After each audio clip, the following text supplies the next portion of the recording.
Today we're going to be talking about 5 brand new VR games, and I want to give you the breakdown and a lowdown just so that you're in the know of what these games are going to be, what platforms they're coming to, and of course just as much information as I could possibly share with you right now. Some of these I've even had a chance to have a go at myself, so let's go from there. But before we dive into the video, if you enjoy this, please do consider smashing a like. It really does help these videos get a little bit more reach and get seen by more people. And of course, if you're new to the channel, then smash subscribe because, you know, you're going to get delivered awesome videos like this all the time. Now let's dive into our very first game on this list, and that is Reach. This is a brand new title coming from Endreams, the same people that brought us Fract and Synapsis and so many other iconic titles across sort of the history of VR.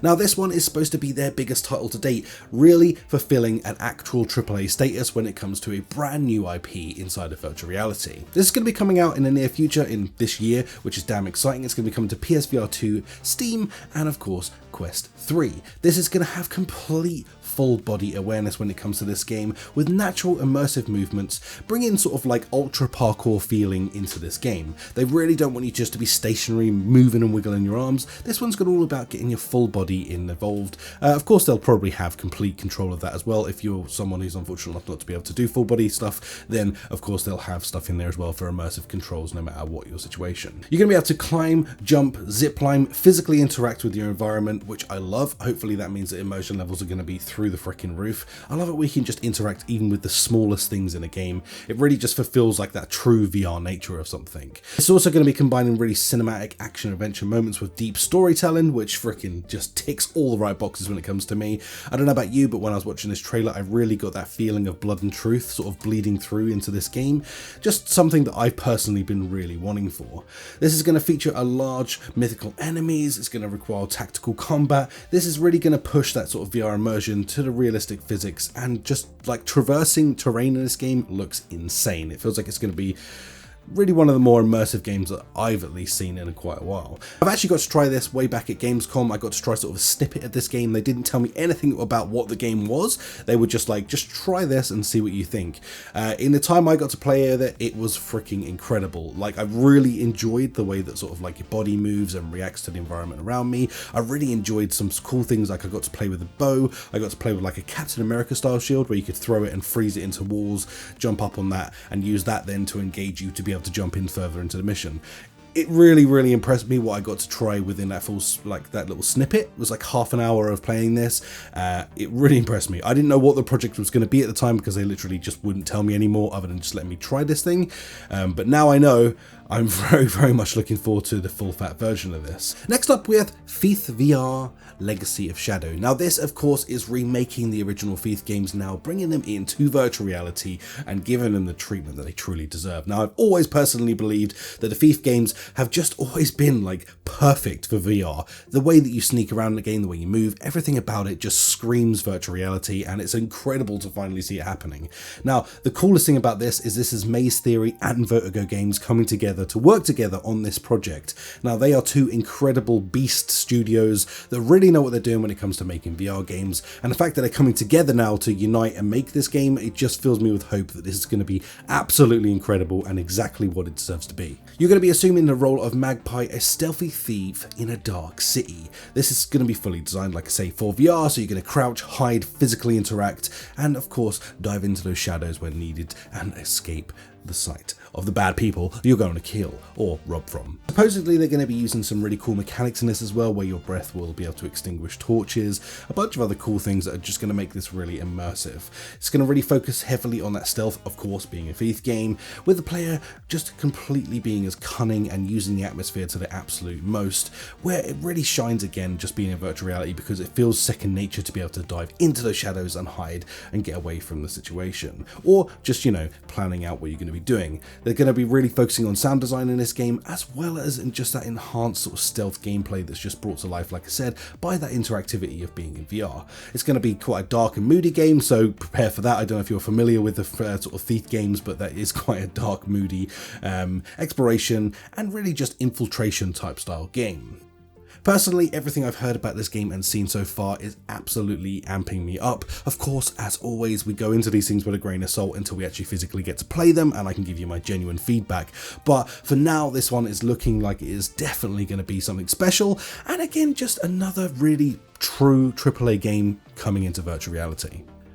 Next up, I am really excited about this one personally, and that is Deadpool VR. Yeah, that's right, Marvel's Deadpool is coming into virtual reality. Sadly, it's not going to be Ryan Reynolds though doing the voice work for this, which I really wish it was, because I feel like it would have amplified this game to the next level. Probably would have cost, well, whoever's making this game way too much money, but they have got Neil Patrick Harris doing the voice for this, which is actually not too bad. Let me show you a snippet.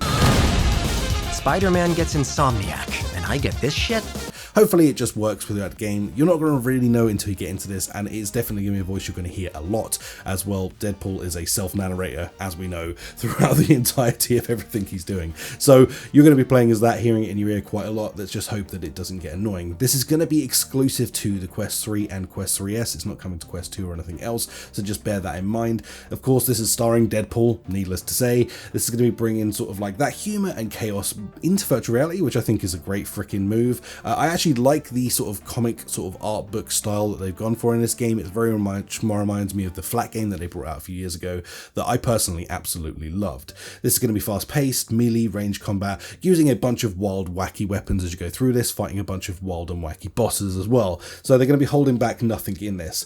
Hopefully they're going to go for something that is going to be a very fast parkour style traversal, and I think from everything I've read it sounds like they're absolutely going for that, with that sort of like hyper mobility and just making you feel like, well, how Deadpool should make you feel. The story is going to involve Deadpool being trapped inside of Mojo World after signing a shady contract. I mean, that sounds like a great setup for a good Deadpool game in my mind. This is going to be sort of that over the top sort of Marvel Universe experience. Hopefully we get to see some other characters pop in and out throughout this, which would just be the icing on the cake if they can. I don't know whether they've got the licensing to do that, but it would be damn cool if they could. Next up, we change the pace just a little bit as we dive into Demeo Dungeons & Dragons Battlemarked. Now, this is a game genuinely I'm looking forward to. I am a massive fan of all the Demeo games so far, and the fact that they're now going to be bringing that D&D universe into this, very excited. That means I get to actually follow some of the stories that, if you like D&D and are familiar with it, we're going to actually get to experience some of the coolest things in sort of like that Demeo style gameplay. Now, this isn't going to be sort of true Dungeons & Dragons. It's just going to be borrowing elements from all of the stories, while using the mechanics and the style of Demeo to be able to play them out, which honestly is just going to be a cool experience. I like the idea of being able to jump into something for an hour, essentially doing like a little one-shot. It's going to be set in the Forgotten Realm, which is a rich D&D lore, again, just full of inspiration and cool stuff that they can pick from for this. The players are going to control, obviously, the party and adventure in a grid-based combat, so it's really just going to be, again, following that sort of Demeo lore. It's going to be up to 4 players, which is going to be also cross-platform. Hopefully they do what they did last time as well, where they bring a flat version out. I know that sounds weird for a VR guy to say, but it's also good that your friends who are not VR enthusiasts actually get to dive in and experience these games with you. It just adds a little extra flavor, and it gives sort of more opportunity to get your friends into this. Also, if they really like the game, they are way more inclined, as I've personally done, got people into VR through playing this game. And last on the list is Resident Evil 9 Requiem. Now, we just had this announced the other day at the Sony showcase, and this is really exciting news. I mean, I love me some Resident Evil anyway. Good news all round that we're getting more Resident Evil. This one looks like a really cool story, which I'm going to tell you a bit more about in a second.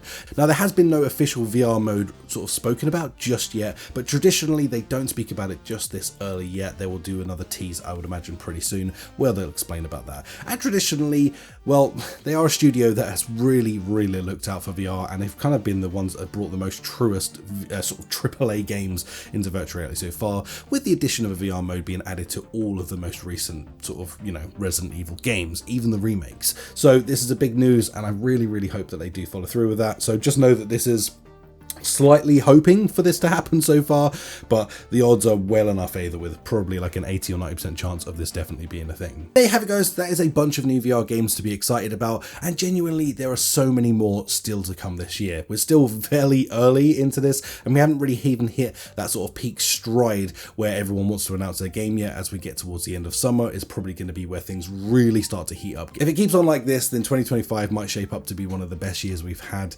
so fingers crossed. Anyway, if you enjoyed this, smash that like button, subscribe, and all that good stuff, and I'll catch you in the next video. Peace out, bye.